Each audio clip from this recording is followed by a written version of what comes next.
Voice of Indonesia. Dari Indonesia untuk dunia.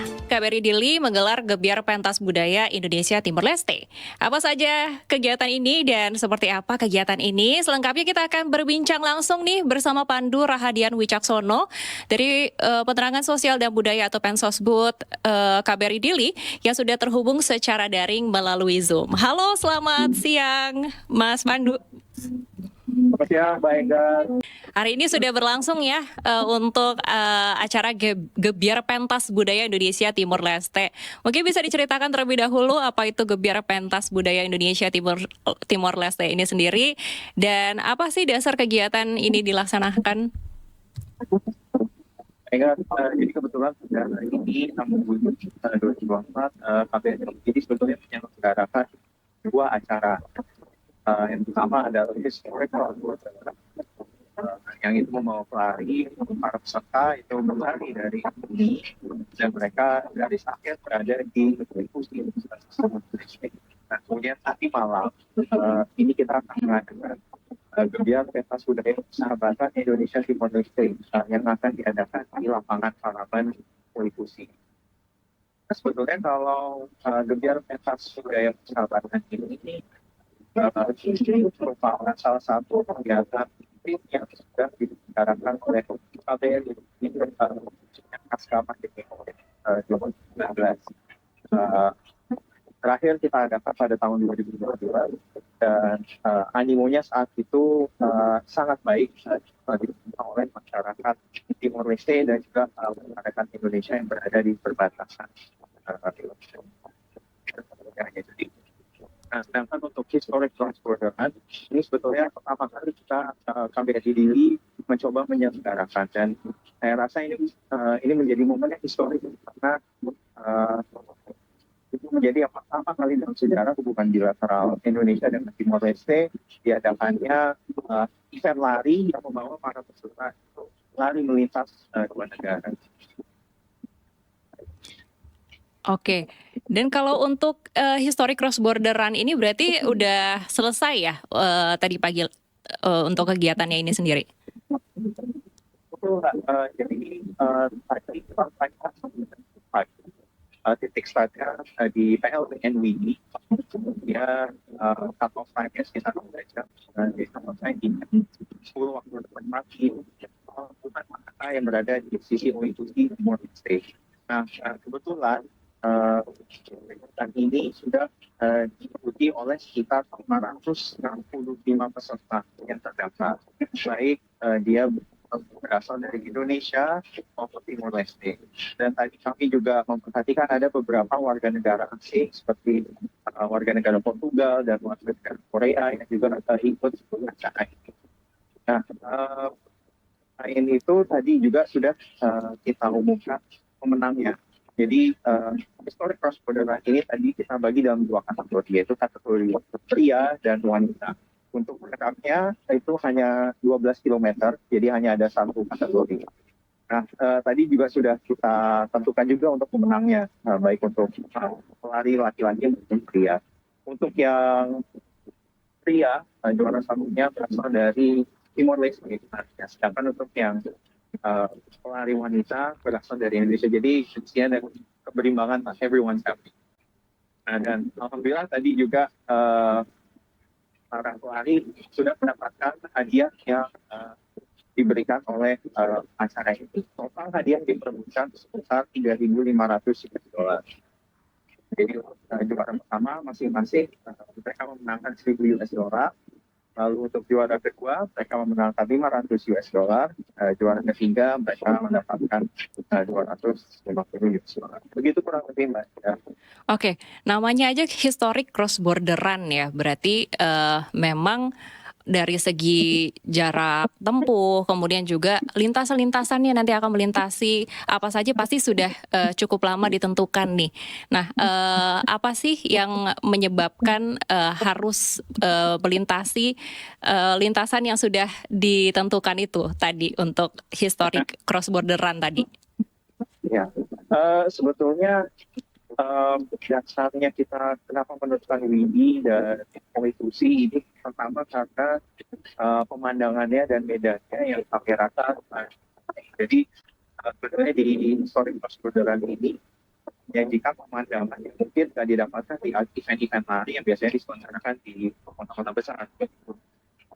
Di sini tadi kami perhatikan sepanjang jalan itu justru bahkan ada beberapa peserta yang justru berhenti sejenak untuk foto-foto karena trek yang ini kebetulan di sisi kanan itu dia ada laut, sedangkan di sisi kiri itu ada hamparan pegunungan. Jadi ini yang menjadi keunikan begitu. Jadi sebenarnya yang ditawarkan kepada para peserta ini adalah keindahan alam dan juga adventure karena tidak mudah juga untuk sini.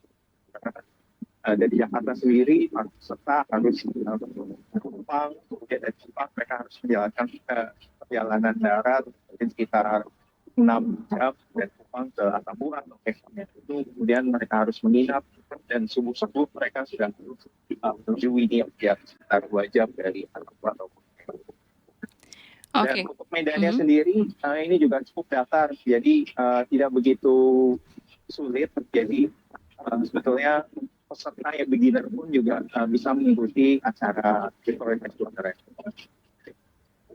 Oke, baik. Dan selain Historic Cross Border Run ini pasti masih banyak kegiatan yang akan dilangsungkan ya pada hari ini, terutama nanti malam juga akan ada gebiar musik begitu ya Pak? Iya, betul baik. Nah, untuk nanti malam sebetulnya ini jadi semacam grand finale ya, penutupan untuk acara rangkaian di Oekus ini.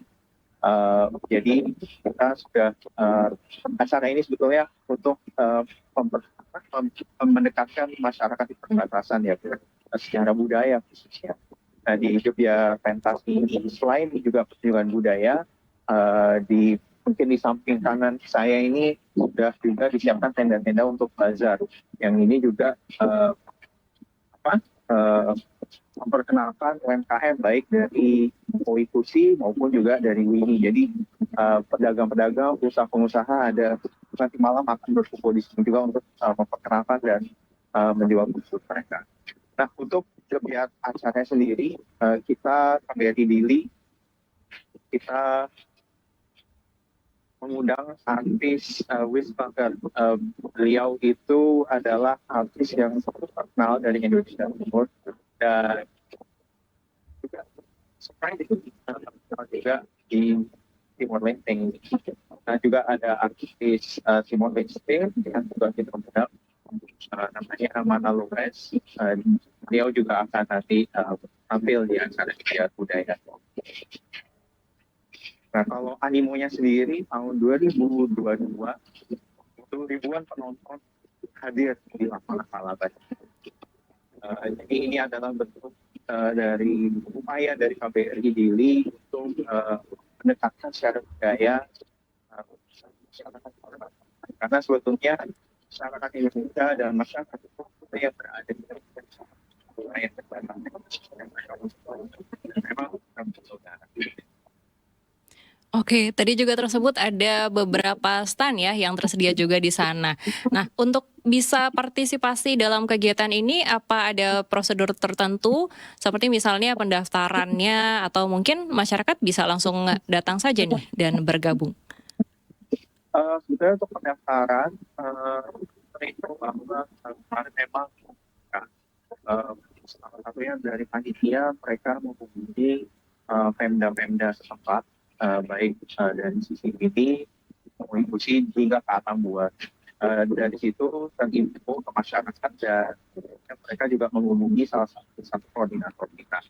Kebetulan juga kemarin ada juga yang menghubungi melalui media sosial.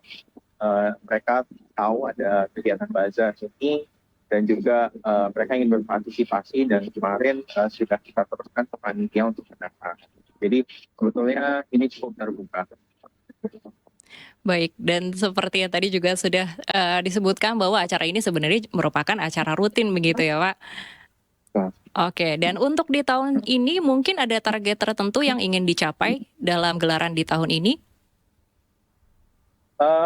Sebetulnya yang paling selalu kita ingin capai adalah kedekatan masyarakat kedua negara.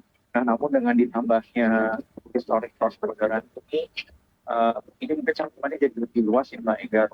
Akan ada juga pelari dari luar NTT begitu. Nah, tadi kami perhatikan ada juga pelari dari Jakarta. Jadi ketika mereka hadir di sini, mereka datang dan melihat secara langsung dan juga walaupun sebentar mereka berkesempatan untuk berinteraksi baik dengan sana dan masyarakat di WINI maupun juga di WINI. Dan di tahun ini pun kita juga sebetulnya KBRI Dili tidak berdiri sendiri dalam penyelenggaraan ini. Kita mendapatkan dukungan dari Badan Usaha Milik Negara Indonesia yang beroperasi di Timor Leste, seperti ada Bank Rakyat Indonesia, ada juga Bank Mandiri, ada juga Pertamina Internasional, dan juga Telkomsel. Dan juga badan usaha milik swasta yang dimiliki oleh Badan Rakyat Indonesia juga turut. Nah, dan salah satu mitra utama kita adalah Kementerian Pariwisata dan Ekonomi Kreatif. Dalam hal ini banyak dukungan yang juga diberikan oleh Kementerian Parekraf gitu. Oke, dalam kegiatan seperti ini biasanya hal yang bisa diraih itu kan people to people contact. Nah, gimana sebenarnya masyarakat kedua negara ini saling berhubungan dan gimana pula nih di sejumlah tingkatan antar kedua negara, misalnya antar pelajar, antar pengusaha? Sebetulnya ini cakupannya semua ya. Jadi kami perhatikan pejabat tadi ada yang hadir dari imigrasi sisi Indonesia, dari kantor pajak, bea cukai hadir, dari sisi pemerintah ini juga hadir. Bahkan tadi juga pelari-pelari tersebut itu banyak yang bisa dibilang masih muda ya. Paling muda tadi kami perhatikan kan ada pelari yang umurnya mungkin masih SMP. Jadi semua range itu hadir. Tadi Pak Enggar raise good point juga mengingatkan saya bahwa selain dua acara ini, kita juga hari ini sebetulnya juga sedang berlangsung pameran pendidikan di Hotel Oeku. Itu juga salah satu upaya kita untuk mengenalkan institusi pendidikan di Indonesia kepada masyarakat setempat dan juga sekaligus untuk memberikan akses pendidikan yang lebih luas. Dan juga kemarin kita menyelenggarakan bisnis forum. Dari bisnis forum tersebut juga alhamdulillah beberapa komitmen perdagangan antara pengusaha yang ada di WINI maupun di OIKUSI itu juga sudah ditandatangani. Jadi saya rasa ini rangkaian acara itu all encompassing dan komprehensif. Oke, ini bicara soal hubungan dua negara nih, Mas. Tentu kita punya pengen punya hubungan baik ya dengan negara sahabat, termasuk tentunya dengan Timor Leste. Gimana nih melihat sejauh ini kerjasama antara Indonesia dan Timor Leste? Sebenarnya hubungan Indonesia dan Timor Leste saat ini sangat baik, bahkan menjadi salah satu contoh di tingkat global bagaimana rekonsiliasi kedua negara itu sangat baik ya, khususnya pasca tahun 2022. Nah, dan sebetulnya sekarang kedua negara ini sangat forward looking, jadi banyak kerjasama di berbagai sektor yang diprioritaskan, seperti kesehatan, pendidikan, dan juga ekonomi. Dan Indonesia tentunya juga berkomitmen untuk menjadi mitra pembangunan terpercaya Timor Leste. Banyak dukungan yang sudah kita berikan kepada Timor Leste, dan tidak hanya dalam konteks bilateral, namun juga dalam konteks Timor Leste saat ini sedang dalam proses untuk menjadi anggota penuh ASEAN. Gitu Mbak. Jadi kerjasamanya sangat luas dan juga komprehensif. Baik, kalau untuk sejauh ini tantangan yang masih dihadapi kedua negara nih untuk bisa ningkatin hubungan kerjasama dan bagaimana menghadapi tantangan tersebut? Kalau tantangannya yang jelas pasti ada ya Mbak. Namun sejauh ini bisa di-overcome oleh kedua negara karena komunikasi maupun koordinasi dan juga secara politik Indonesia dan Timor Leste saat ini bisa dibilang lagi mesra-mesranya lah ya Mbak ya, sedang baik-baiknya ini saat ini. Jadi dengan kedekatan hubungan kedua negara saat ini ini menjadi modalitas bagi kedua negara untuk memajukan kerjasamanya. Baik, terima kasih Mas Pandu Rahadian Wicaksono. Semoga hari ini lancar ya untuk acaranya, sukses juga untuk gelaran di tahun ini, dan sampai bertemu di lain kesempatan. Selamat Baik, kembali terima melanjutkan kasih. aktivitas. Baik, Terima selamat kasih. siang. Voice of Indonesia, dari Indonesia untuk dunia.